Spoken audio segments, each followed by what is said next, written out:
Bismillahirrahmanirrahim. Alhamdulillahirabbil alamin. Allahumma salli ala sayidina Muhammad wa ala ali sayidina Muhammad. Alhamdulillah, bersyukur kita ni kepada Allah Subhanahu wa taala dengan limpah dan izin daripada Allah Subhanahu wa taala dapat kita ni bertemu dalam rancangan Nadwa khas sempena Ma'al Hijrah, sambutan awal tahun Hijrah sempena 1443 Hijrah pada tahun ini. Alhamdulillah, dengan izin Allah Subhanahu wa taala kita dipertemukan lagi dengan tahun baru Ma'al Hijrah yang mudah-mudahan membawa rahmat, membawa keberkatan, membawa kebaikan untuk kita semua. Sedang penonton yang dirahmati Allah, alhamdulillah hari ini kita ni bersiaran daripada Masjid Setia Ali Pekan Muara, Mukim Serasa, alhamdulillah. Dan bersama kita hari ini jemaah-jemaah Masjid Setia Ali Pekan Muara. Assalamualaikum.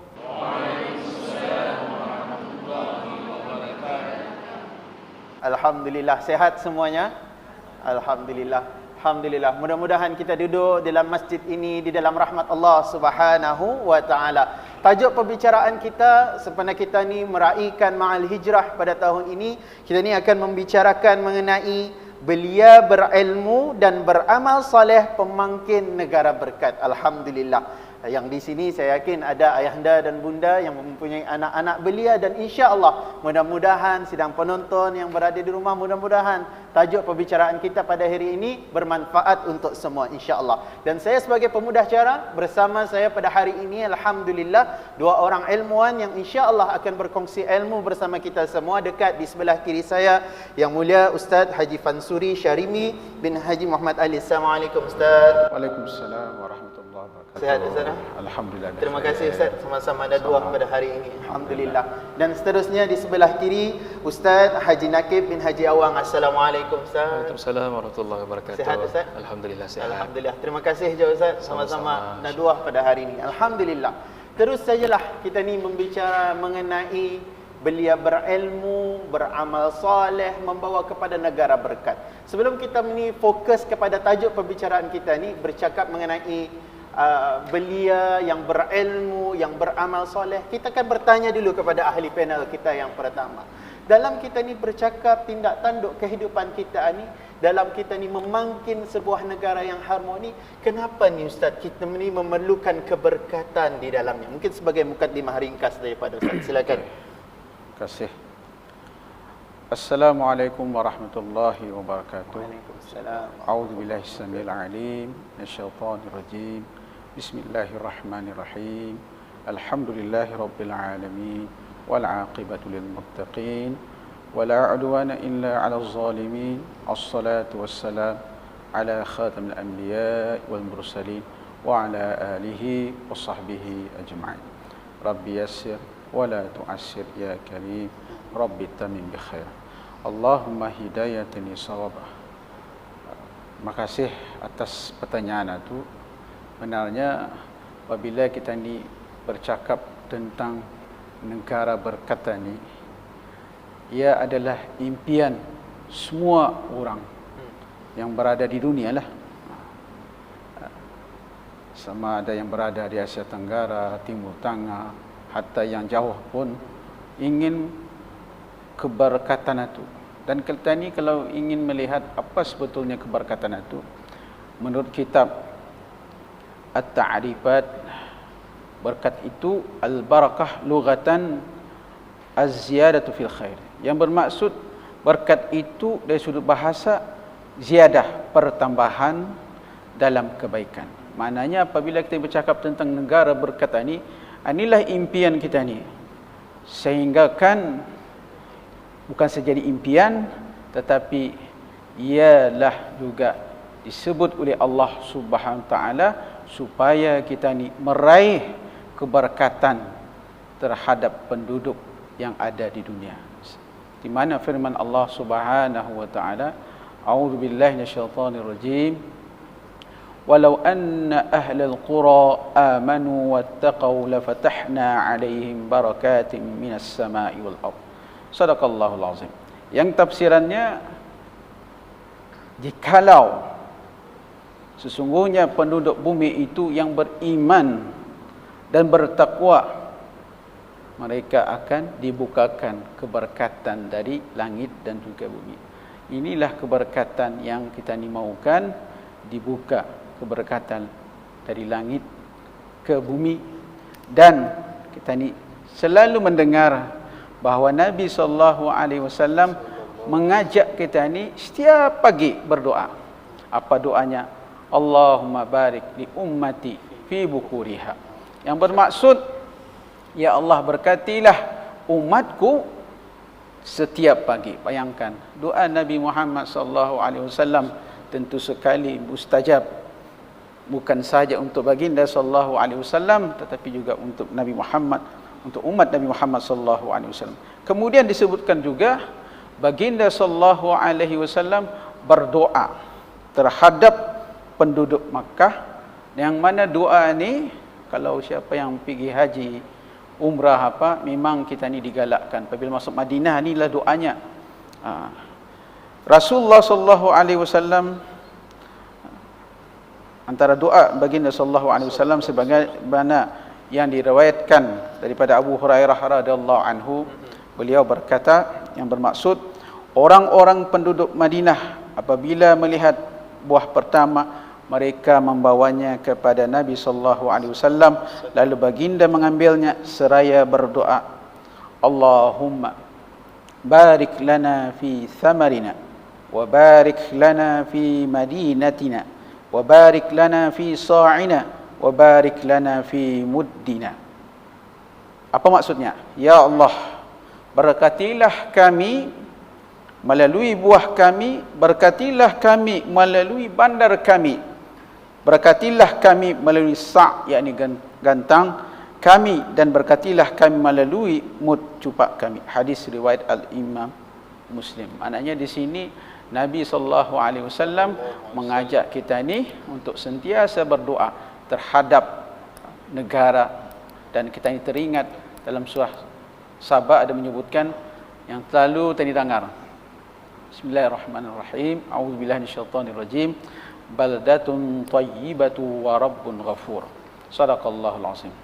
Baldatun tayyibah, negara yang baik, yang mendapat rahmat rabbun ghafur, keampunan daripada Allah Subhanahu wa taala. Maknanya di sini inilah yang ingin kita cari apabila kita ni mahukan negara kita ni itu menjadi menjadi negara yang berkat, bukan saja terhadap negara tapi juga produk yang dilahirkan dari negara kita ini pun penuh dengan keberkatan. Wallahu a'lam bishawab. Terima kasih. Cantik Ustaz. Satu mukadimah yang baik. Betul lah. Saya petik apa yang Ustaz katakan itu dengan sebuah pantun gemas subuh di pagi hari, solat awal jadi teladan. Berkat itu yang kita cari agar sentiasa ada kebaikan. Masya Allah. Kita ni duduk dalam sebuah negara yang Alhamdulillah. Kita ni di negara Brunei Darussalam, Masya Allah. Hari ini saya yakin semua setuju. Kita ni duduk dalam satu kenikmatan, keharmonian, keamanan. Ini semua adalah berkat daripada Allah Subhanahu wa taala, iaitu kebaikan yang dicurahkan oleh Allah Subhanahu wa taala kepada kita ni semua. Dan seperti Ustaz cakap tadi, kita ni bukan sahaja inginkan negara itu berkat, tetapi produk dalam negara itu adalah negara yang berkat, menghasilkan umat-umat yang berkat, rakyat-rakyat yang baik. Jadi antara produk yang paling penting dalam sebuah negara itu adalah belia. Dan Ustaz, dalam kita ni mencari berkat itu, ada orang mencari pada tempat, ada pada makanan, pada benda lah, macam-macam orang mencari berkat. Dan paling penting hari ini kita ni bercakap mengenai belia, Ustaz. Keberkatan belia itu dengan mencari ilmu. Jadi bagaimana dengan berilmu itu boleh membawa kepada keberkatan? Silakan Ustaz. Okay, terima kasih Yang Mulia Tuan Pengerusi. Bismillahirrahmanirrahim. Alhamdulillahirabbil alamin wa bihi nasta'in ala umurid dunya waddin. Wassalatu wassalamu ala khairil khalqi ajma'in sayyidina wa habibina wa maulana Muhammad wa ala alihi wa ashabihi wa man tabi'ahum bi ihsanin ila yaumiddin. Rabbi shrah li sadri wa yassir li amri wahlul 'uqdatam min lisani yafqahu qawli. Allahumma iftah 'alaina hikmataka wanshur 'alaina min khazaini rahmatika ya arhamar rahimin. Allahumma alhimni rushdi wa 'idni min syarri nafsi. Allahumma hidayatan lis-shawab wa ba'd. Yang mulia Tuan Pengerusi Ustaz Muhammad Rifat, yang mulia Al-Fadhil Ustaz Haji Fansuri, yang mulia para jemaah, yang mulia para penonton yang saya kasihi, yang saya hormati, mudah-mudahan kita ni semua sentiasa mendapat berkat dan rahmat daripada Allah Subhanahu wa taala. Jadi sebelum menjawab persoalan yang diajukan oleh Tuan Pengerusi tadi, ingin saya ulang kembali apa yang dikatakan oleh Al-Fadhil Ustaz tadi, iaitu mengenai keberkatan. Keberkatan ialah subutul khairi fi syai' wa tutlaqu ala an-nama wa ziyadah wa sa'adah. Apa dia keberkatan itu? Keberkatan adalah tetapnya kebaikan pada sesuatu. Keberkatan itu maksudnya perkembangan, berkembang, dan juga pertambahan, dan juga kegembiraan, kebahagiaan. Itu makna bagi berkat. Akan tetapi perlu kita ni fahami juga, kita ni tahu tadi berkat itu banyak, bertambah. Tapi jangan kita ni ambil, jangan kita ni fikir bahawa yang kurang itu tidak berkat. Kerana pertambahan itu boleh jadi sesuatu yang nampak. Kita ni nampak bertambah, makin banyak. Tapi kadang-kadang berkat itu juga sesuatu yang indah kita ni nampak. Contohnya tadi kebahagiaan. Boleh jadi orang itu walaupun pada dasarnya kita ni lihat nikmatnya tidak bertambah dari segi zahir, tapi kebahagiaan di hatinya bertambah. Jadi keberkatan di sini jangan kita ni lihat pada semata-mata bertambahnya dari segi material. Kemudian seterusnya menyentuh sedikit mengenai ilmu. Belia berilmu, saya ingin menyentuh mengenai ilmu. Ilmu sesuatu yang amat penting, perkara asas, dan agama kita ni amat mementingkan ilmu pengetahuan. Banyak ayat-ayat Al-Quran yang menyentuh mengenai ilmu pengetahuan. Ayat wahyu yang pertama turun tentang membaca. Membaca ni kunci kepada ilmu pengetahuan. Dalam surah Al-Mujadilah ayat 11 disebut bahawa Allah Subhanahu wa taala memuliakan, mengangkat darjat orang-orang yang berilmu. Yarfa'illahu alladhina amanu minkum walladhina utul ilma darajat.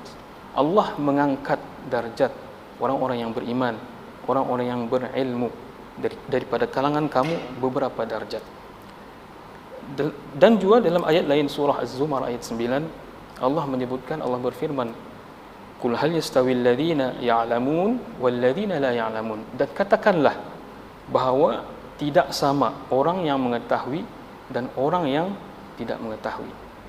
Dan hebatnya lagi tuan-tuan, puan-puan, para penonton yang saya kasihi sekalian, di dalam hadis baginda sallallahu alaihi wasallam yang diriwayatkan oleh Al-Imam Abu Dawud dan At-Tirmizi, ada menyebutkan di sana bahawa innal ulama'a warathatul anbiya, bahawa sesungguhnya para ulama ini adalah pewaris para nabi.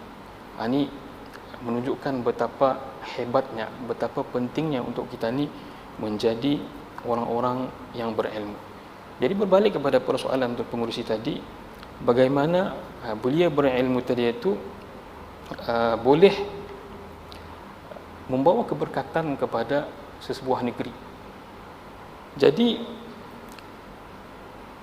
dengan adanya belia yang berilmu ini, ia akan menambah pertama kualiti dan kuantiti apa yang dibuatnya. Kalau kita lihat dalam bab beribadah, seorang yang berilmu, belia berilmu itu amat sukar, amat berat ke atas syaitan berbanding dengan 1000 ahli ibadah.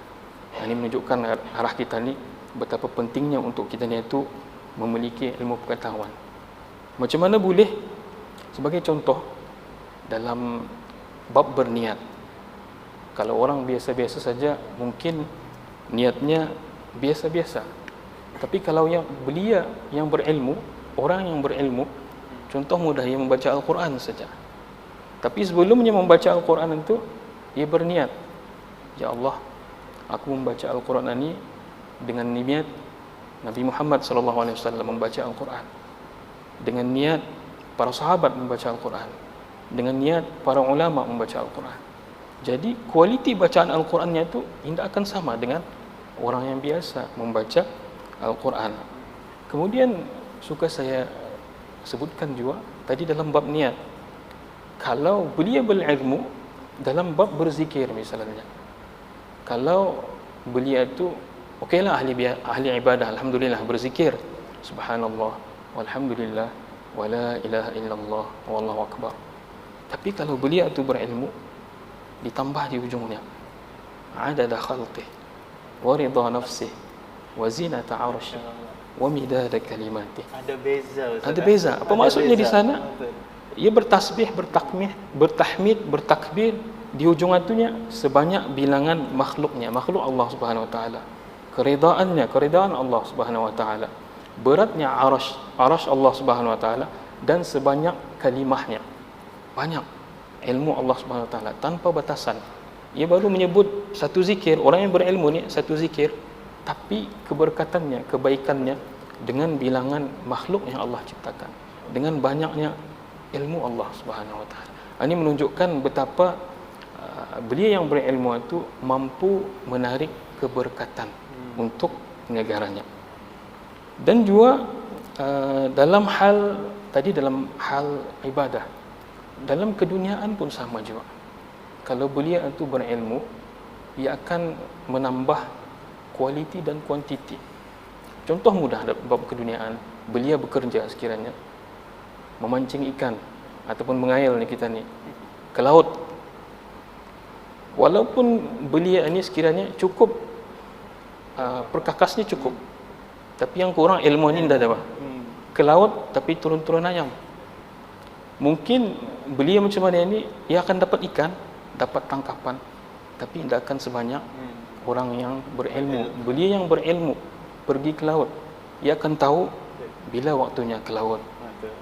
Ia tahu perkakas apa yang sesuai bagi spesies-spesies ikan yang ingin ditangkapnya. Kalau udang macam mana, kalau sutong macam mana. Jadi pentingnya ilmu. Macam itu juga kalau beliau itu menceburi bidang pertanian. Walaupun cukup perkakas, tapi pemandai yang ada payah juga. Jadi penting untuk beliau itu mempunyai ilmu pengetahuan. Kemudian tadi amalnya soleh, artinya berbuat kebajikan. Dan insya-Allah ia akan membawa keberkatan dalam sebuah negara, insya-Allah. Terima kasih tuan. Terima kasih Ustaz.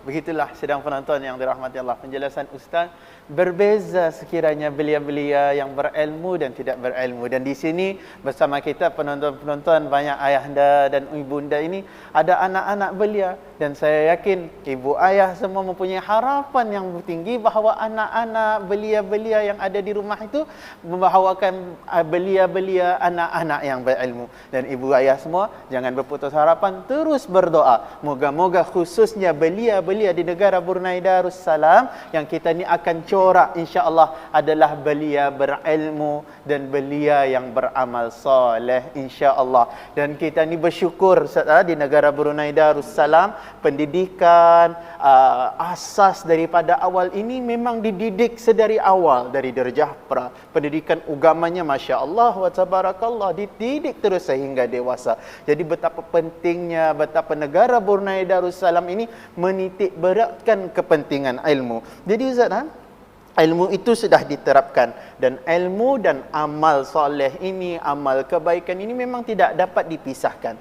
Ya, selari kata orang. Tapi bagaimana Ustaz, kita tidak cukup sahaja sekiranya belia itu berilmu sahaja tetapi tidak mengamalkan dengan ilmu yang ada. Jadi bagaimana kita inginkan melahirkan belia bukan sahaja berhebat dalam ilmunya, tetapi mereka ini belia-belia yang beramal dengan ilmu tersebut. Silakan Ustaz. Terima kasih Ustaz Pengerusi dan sahabat panel, Ustaz Naqib dan para hadirin hadirat dan penonton yang dirahmati oleh Allah Subhanahu wa taala. Allahumma hidayatan lis-shawab. Cantik soalan itu sudah ada ilmu. Tadi sudah dibagi tahu di sudut pertanian, di sudut zikir. Cuma satu persoalan yang ditimbulkan di sini, sejauh mana ia mengamalkan, aplikasikan ilmu yang sedia ada itu dalam kehidupannya. Itu satu persoalan. yang mesti dijawab oleh belia, belia ataupun beliau, bukan beliau salah sabut tu, bukan beliau tu, belia. Ni kalau beliau, beliayu namanya tu. Belia. Saya teringat kata Imam Ghazali, al-ilmu bila amal kasyajati bila sama. Apa maksudnya? Ilmu yang tidak diamalkan seperti pokok yang tidak berbuah. Satu tamsilan kalau kita ni meneliti amat nilainya tinggi dan harganya pun tinggi. Perumpamaannya tu, satu benda kalau tumbuh, anda tahu apa akan dibuat? Baik ditabang saja. Tapi kalau manusia yang dia berilmu, dia akan kata ni buang cematu saja, sayangnya. Dia akan kata ni buang cematu saja. Mereka dapat melahirkan produk yang berkualiti, hasil daripada brainstorming, percembahan pikiran dengan rakan-rakan yang berilmu. Dengan sendirinya mereka yang tidak berilmu ni akan mengamalkan. Contoh zikir. Tadi Ustaz Nakib beritahu, mengail. Hamba kalau mengail, benda mengail, bintur. Bintur. Bintur ini kalau dengan caranya memanglah, dengan umpannya cematu, dengan caranya memang dapat. Tapi kalau itu mesti pentingnya berilmu tu. Ilmu tu mencari lubuk-lubuk yang mana yang ada kata matu. Cematu juga dari sudut pertanian, ia akan mencari tempat-tempat yang mana boleh tumbuh segar, bugar, dan di mana ia akan menempatkan itu, ia mesti mempunyai ilmu. Tentu sekali dengan latihan industri, dengan latihan pertanian, ia akan dapat meraih apa yang dimaukannya itu. Ia akan mau tumbuh. Kalau menanam satu tumbuhan ini, bukan sahaja tani hari ini tanam, esok tumbuh indah. Mesti usaha. Sebab itulah kita ini usaha. Cuma itulah ini iman. Hari ini kita ni tanam iman, keimanan kepada Allah Subhanahu Wa Taala, takut akan Allah Subhanahu Wa Taala. Dia akan mudah belia itu berpeleseran, berjaur dan tentu pasal. Dia akan mudah sebab mereka mempunyai ilmu dan mereka tahu dengan berjaur itu, dengan berpeleseran itu tidak ada memberi manfaat kerana mereka beriman, kerana berilmu. Dengan surah Al-Asr bukan sekadar baca saja, tadi mesti tadabbur. Ini pentingnya kita ni mengamalkan ilmu. Itu satu. Yang kedua, dalam langkah kita ni mengamalkan ilmu, perlu juga kita ni kepada penghayatan. Jangan sampai kita ni berilmu itu tanya orang tinggi-tinggi payah. Tinggi-tinggi, ajarlah yang rendah dulu. Yang rendah dulu. Ibtidai. Jangan terus advance. Macam belajar kereta. Kalau tadi dia berilmu, tak maaflah, mungkin dia akan berlaku lah. Orang kan, dia akan melihat kereta tu, ada N, ada R apa. Orang dia berilmu, arahnya apa kan ni? Reverse kah ataupun ranjat? Dia akan berfikir macam tu lah. Benda dia punya ilmu. Itu dia sudut, bukan mengatakan dia buta huruf, tapi ada sikit pengabaian dari sudut ilmunya.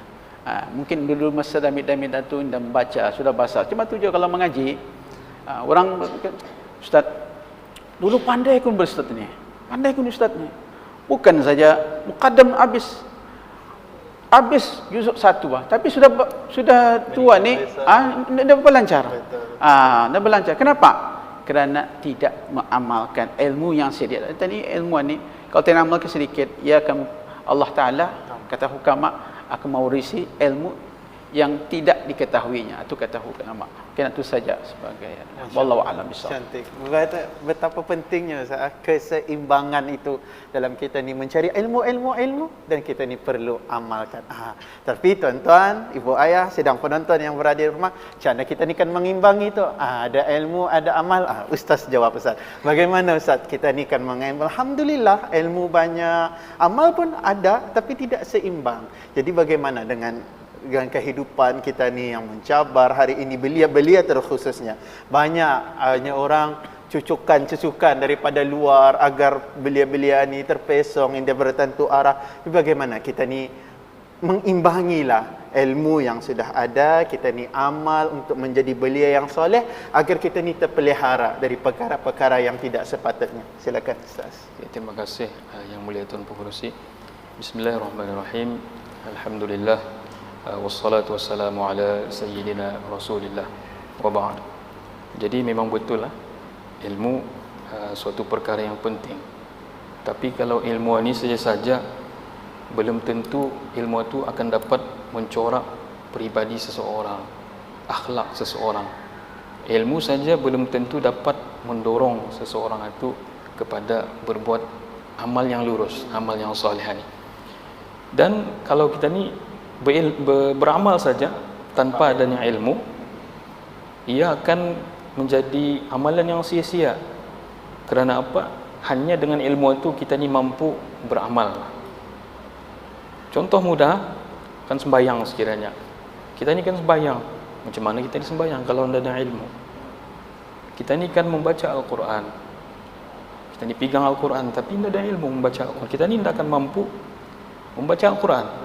Jadi persoalannya macam mana cara untuk kita ni itu mengimbangi agar dengan ilmu yang kita ni peroleh itu mampu mencorak akhlak dan amal soleh yang benar, yang betul.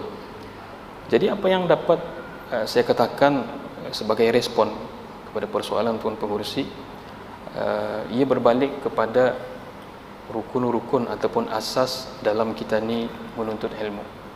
Dalam menuntut ilmu, khususnya ilmu agama, perlunya ada seorang murid, perlunya ada guru, perlunya ada kitab, perlu ada manhaj, perlu ada al-jawul ilmi ataupun suasana ilmu itu perlu ada. Jadi untuk menjawab persoalan Tuan Pengerusi, saya ingin fokus kepada satu, iaitu guru. Ini penting, guru yang mursyid. Jadi dalam menuntut ilmu, khususnya ilmu agama, kita ni perlu kepada guru itu. Kita ni tidak cukup mendapat ilmu pengetahuan itu cuma dengan membaca kitab sahaja. Kalau kita ni lihat, Rasulullah SAW sendiri mendapat wahyu dengan perantaraan Sayyidina Jibril alaihissalam. Kalau kita ni lihat pun rukun iman, kita ni percaya kepada kitab-kitab Allah, tapi kita ni juga percaya kepada yang menyampaikan kepada kita ni, iaitu kita ni percaya kepada Rasulullah. Jadi tidak cukup adanya kitab sahaja. Kita ni perlu kepada insan yang mengejarkan kitab itu, iaitu guru yang mursyid. Bahkan dalam beberapa keadaan kita ni tidak akan mampu mendapatkan ilmu itu tanpa guru. Contoh mudah tadi, kita ni ambil sembahyang sama membaca Al-Quran saja. Jangan kita ni fikir membaca Al-Quran ni aku boleh membaca, aku boleh belajar Al-Quran, tidak payah berguru. Macam mana akan membaca? Siapa yang akan membetulkan bacaan-bacaan kita ni? Kitab mana berbunyi? Kita ni membaca kecuali ada guru yang menegurkan bacaan kita ni. Salah tunya. Bacaannya macam mana? Macam itu juga dalam hal sembahyang. Hadis baginda sallallahu alaihi wasallam menyebutkan, yang diriwayatkan oleh Imam Al-Bukhari, sallu kama ra'aitumuni usalli. Sembahyanglah kamu seperti mana kamu melihat aku sembahyang. Siapa yang melihat baginda sallallahu alaihi wasallam sembahyang? Para sahabat radhiyallahu anhum ajmain. Siapa yang melihat para sahabat? Tabi'in. Siapa yang melihat tabi'in sembahyang? Tabi'in. Artinya seterusnya sampai arah kita ni. Jadi kita ni perlu kepada guru untuk mendapatkan ilmu pengetahuan. Dan banyak sebenarnya manfaat yang boleh kita ni perolehi dengan berguruan ya. Antaranya kita ni dapat menjimatkan masa kita ni. Apa maksud saya di sini? Guru kita ni sudah hidup puluhan tahun, sudah membaca puluhan kitab, ratusan kitab, sudah membaca beberapa puluhan, ratusan masalah. Ia dapat, seorang guru itu meringkaskan dalam beberapa minit saja. Kita ni ada permasalahan sekiranya. Kalau kita ni ada guru, banyak buku, banyak kitab pun kita ni rujuk, pasal dia tahu. Tapi kalau kita ni ada guru, wahai tuan guru, saya ada masalah, masalahnya sekian-sekian. Oh ya, masalah itunya ada jawapannya dalam kitab ini, dalam kitab ini, dalam kitab ini. Jadi pentingnya untuk kita ni itu mempunyai guru, ia dapat menjimatkan masa kita ni. Dan selain itu juga, dengan berguru ni, selain kita ni mendapatkan ilmu, dengan melazimi guru yang mursyid, kita ni juga akan dapat sesuatu yang penting, lebih penting daripada ilmu tadi, iaitu adab dan akhlak. Ini penting. Kita ni dah dapat adab dan akhlak dengan membacanya, dah ada feel. Tapi kalau kita ni melihat guru kita ni, adab guru kita ni, macam mana sabarnya, macam mana tutur perkataannya, menusuk jiwa kita ni. Pasal kita ni melihat susuk tubuh hati. Sembahyangnya macam mana? Oh, cuma ni rupanya sembahyangnya. Bersedekahnya macam mana? Caranya makan macam mana? Kita ni lihat macam mana caranya bermuamalah. Kalau kita ni baca kitab banyak, kita ni dah akan dapat. Jadi untuk mengimbangi ilmu ni dan amal salih ni, ialah dengan adanya seorang guru yang mursyid. Guru ni yang menunjukkan kita ni. Kalau kita ni berbuat salah, ia yang beritahu. Tapi kalau kita ni dah ada guru, kita ni berbuat amal, kita ni teruskan dengan amalan itu. Kalau salah tu. Kita ni kerugian lah. Kalau 10 tahun kita ni beramal dengan amalan itu, rupanya amalan itu salah. Pasal apa? Pasal tak ada orang menegur. Tapi kalau kita ni ada guru, kalau salah, guru membetulkan. Selain itu, kita ni mendapat akhlak dan adab daripada guru kita ni. Jadi apa yang dapat saya simpulkan di sini, untuk mengimbangi perkara itu, ilmu dan amalan ni, supaya kita ni itu tidak terpesong, kuncinya ada pada seorang guru yang mursyid, yang akan menunjukkan jalan arah kita ni. Wallahu a'lam bishawab. Terima kasih Ustaz.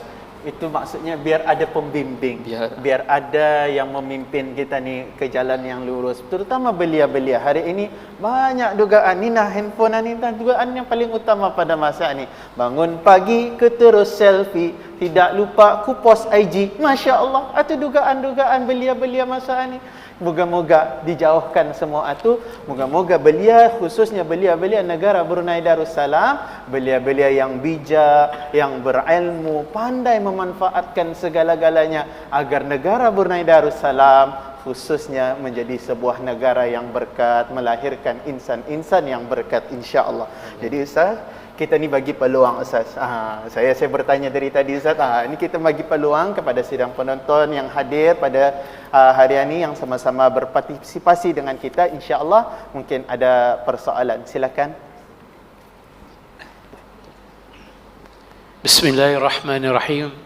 Assalamualaikum warahmatullahi wabarakatuh. Assalamualaikum warahmatullahi wabarakatuh. Soalan saya Ustaz, adakah cara untuk kita memastikan acuan dalam melahirkan belia yang soleh, dalam usaha meraih berkat dan redha dari Allah? Baik, terima kasih tuan. Masya-Allah. Mungkin Ustaz boleh jawab bagaimana ni Ustaz acuan kita ke melahirkan belia yang beramal soleh untuk kita ni meraih redha Allah. Silakan Ustaz. Terima kasih atas soalan Datuk. Allahumma hidayatan lis-shawab. Soalan mengenai tentang acuan. Acuan ini penting ya, kalau kita buat kuih. Kalau anda ngam acuan, mungkin jadi bujur, lain bentuknya, mungkin jadi pipih, macam-macam. Mungkin langsung dia menjadilah. Itu yang berijab tu. Tapi belia yang ingin kita ni acuan ni, mesti kita ni melihat apa yang Islam berikan kepada kita ni. ada satu hadis Nabi SAW menyebutkan kullu mauludin yuladu 'ala fitrah. Yang bermaksud setiap yang dilahirkan itu fitrah. Maka ibu bapanya akan menjadikan dia Yahudi, Nasrani dan Majusi. Maknanya di sini peranan acuan itu adalah ibu bapa. Sebab itulah kita ni akan mendengar sekolah pertama adalah di rumah. Pendidikan di rumah. Bukan madrasah tapi bait, di rumah.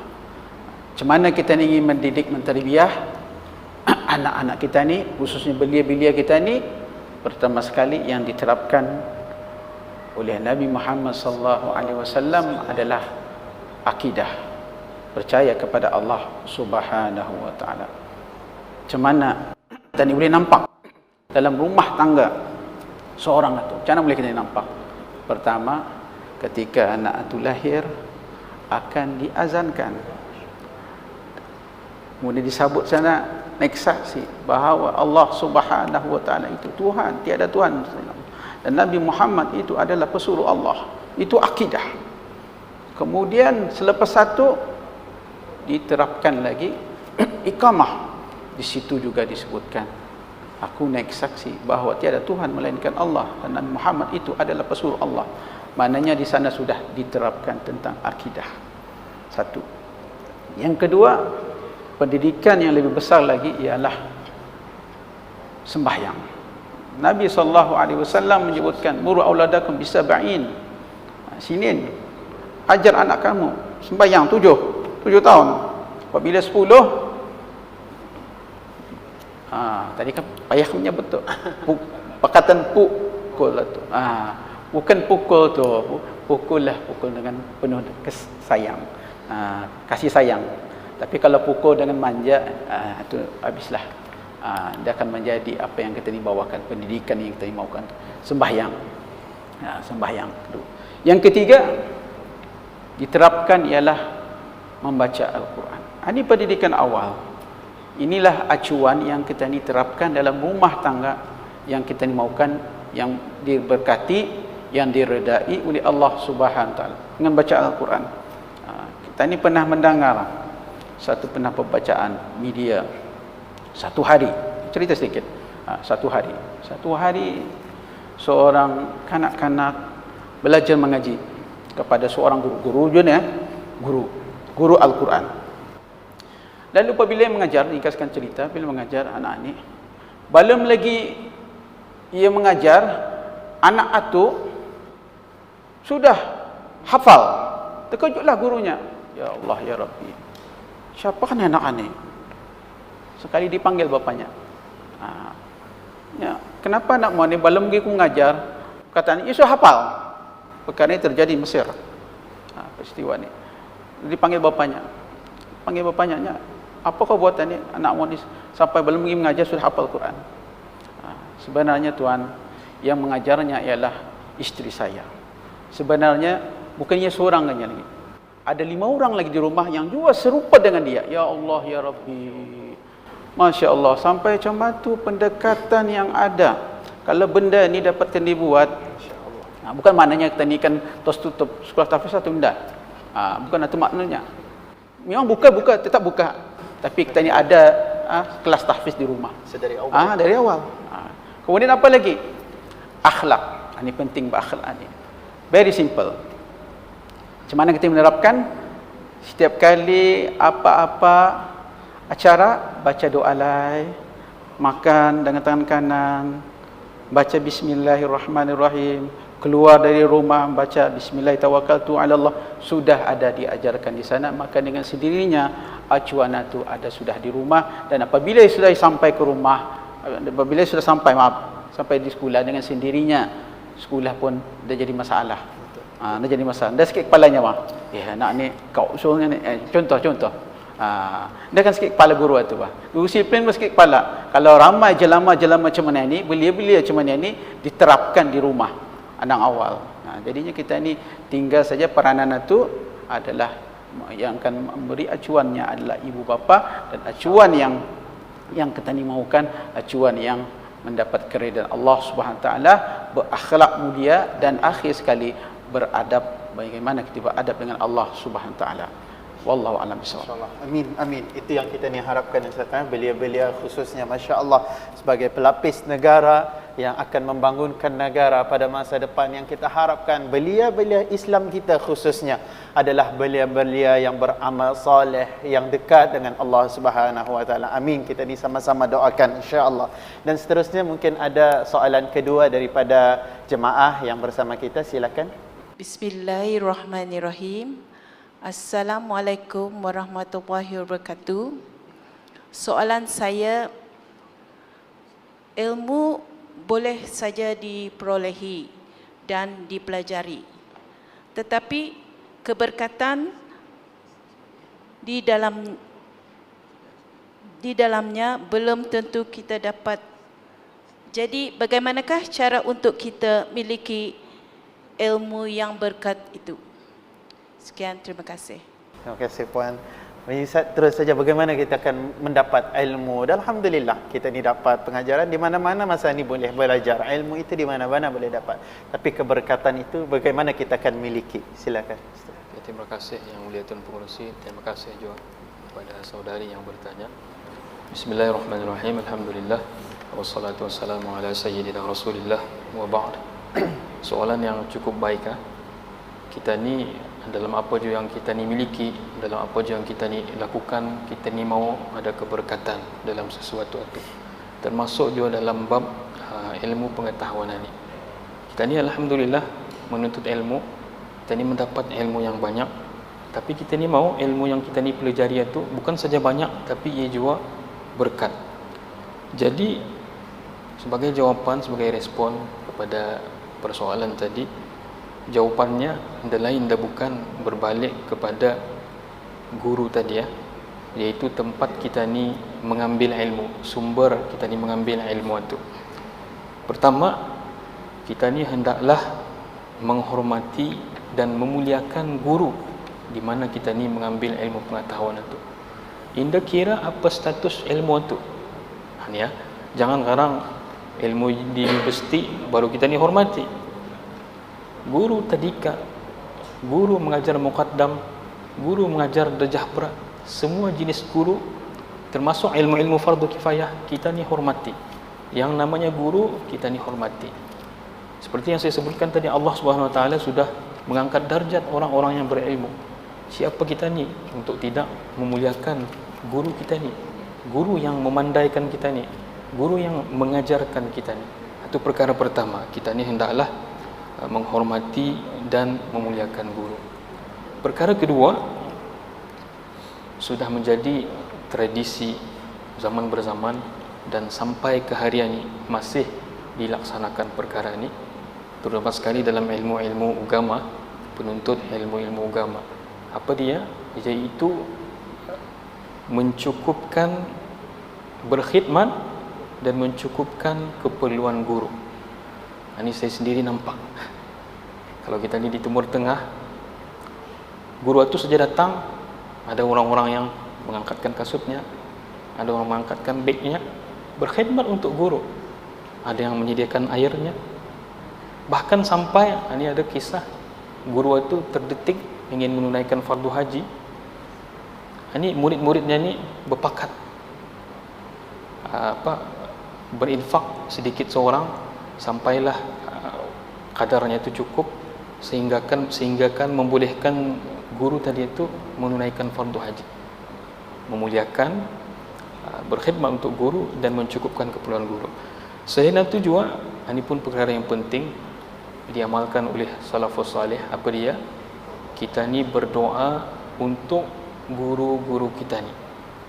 Jangan kita ni berdoa untuk kita ni kan, untuk indong kita ni, untuk keluarga kita ni, tapi jangan lupa berdoa untuk guru, terutama sekali guru yang mengajarkan kita ni ilmu agama, guru yang menyelamatkan kita ni daripada kegelapan. Dan perkara ni para imam pun mengamalkan. Sebagai contoh, Imam Ahmad berdoa untuk gurunya Al-Imam Asy-Syafi'i, inni la'ad'u lisyyafi'i munzu 40 sanah. akunya berdoa, mendoakan guruku Al-Imam Asy-Syafi'i rahimahullah selama 40 tahun. 40 tahun, bukan 40 hari, 40 tahun. Kemudian kita lihat Imam Ahmad, apa yang diperolehi, terkenal sampai kehariannya. Jadi penting untuk kita ni akan mendapatkan keberkatan pada ilmu itu, berdoa untuk guru kita ni. Kemudian perkara seterusnya juga yang tidak kurang pentingnya ialah kita ni sudah mendapatkan ilmu tadi daripada guru kita ni, hendaklah kita ni mengamalkan apa yang kita ni pelajari, seperti yang Al-Fadhil Ustaz katakan tadi. Al-Imam Al-Ghazali mengatakan mati ilmu atunya, ilmu atu pandai mati. Macam mana boleh ilmu atu mati, ilmu atu hilang? Kerana tidak amal. Jadi untuk menghidupkan ilmu kita ni kekal dalam jiwa kita ni, macam mana caranya? Kita ni amalkan ilmu yang kita ni ada. Dan juga selain kita ni mengamalkan, perkara seterusnya untuk kita ni lakukan, jangan karit. Kita dapat ilmu, kita ni mengamalkan, perkara seterusnya kita ni ajarkan ilmu itu sesuai dengan kapasiti kita ni. Seperti yang Fadil Ustaz katakan tadi, bermula mengajar itu di rumah. Kita ni indah pemandai ilmu-ilmu lain. Ni nah paling kurang kita ni ajarkan ilmu Al-Quran, mengajarkan alif bata. Kalau boleh jangan orang lain mengajar Al-Quran ni, biar tak indung itu yang memulakan, kerana ia akan mendapat saham nanti. Dan seterusnya juga penting untuk kita ni itu, ini pun penting juga dalam kita ni menuntut ilmu, menjauhi apa juga bentuk maksiat semampu kita ni, perkara-perkara yang dilarang oleh Allah Subhanahu Wa Taala. Kita ni tahu Al-Imam Asy-Syafi'i, kerana apa? Kerana ilmu itu cahaya. Innal ilma nurun, dan cahaya ni nurullah la yuhda li'asin. Ilmu Allah ni tidak akan kena berikan, tidak akan kekal pada jiwa mereka yang sentiasa melakukan maksiat. Itulah di antara cara-cara yang saya rasakan boleh membantu untuk kita ni memperoleh keberkatan dalam ilmu kita ni. Wallahu a'lam bissawab. Terima kasih Ustaz. Masya-Allah. Mudah-mudahan yang dipelajari, ilmu yang kita dapat semua berkat insya-Allah. Insya-Allah. Dan akhir daripada ahli panel yang pertama, mungkin sedikit kesimpulan secara ringkas sahaja Ustaz daripada tajuk perbicaraan. Silakan. Okey. Terima kasih. Allahumma hidayah bissawab. Sebagai satu kesimpulan, marilah kita ni menghayati, mengamalkan. Yang penting kita ni ada 3B di sini ni. 3B. Beriman, berilmu dan beramal.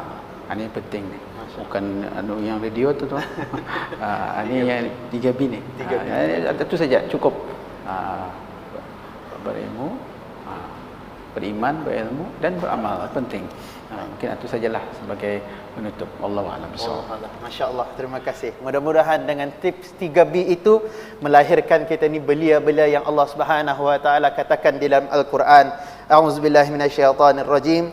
Innahum fityatun amanu bi rabbihim wazidnahum huda. Mereka itu belia-belia yang beriman kepada Allah Subhanahu Wa Taala, dan Allah Subhanahu Wa Taala beri petunjuk kepada mereka. Mudah-mudahan belia-belia negara Brunei Darussalam, belia-belia yang ilmu, belia-belia yang beramal soleh dalam kita sama-sama meraih negara berkat. Terima kasih kedua orang ahli panel yang sudi berkongsi ilmu pada malam ini, pada hari ini dengan dalam rancangan Nadwa Khas, dan saya ucapkan selamat menyambut Ma'al Hijrah.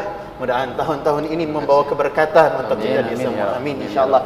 Dan jemaah Masjid Setia Ali Pekan Muara, terima kasih sama-sama dalam rancangan Nadwa Khas ini. Mudah-mudahan rahmat Allah Subhanahu Wa Taala untuk kita ni semua. Juga sidang penonton yang dirahmati Allah, mohon maaf atas kekurangan. Kita ni jumpa di lain kesempatan. Wallahu alam. Assalamualaikum warahmatullahi wabarakatuh.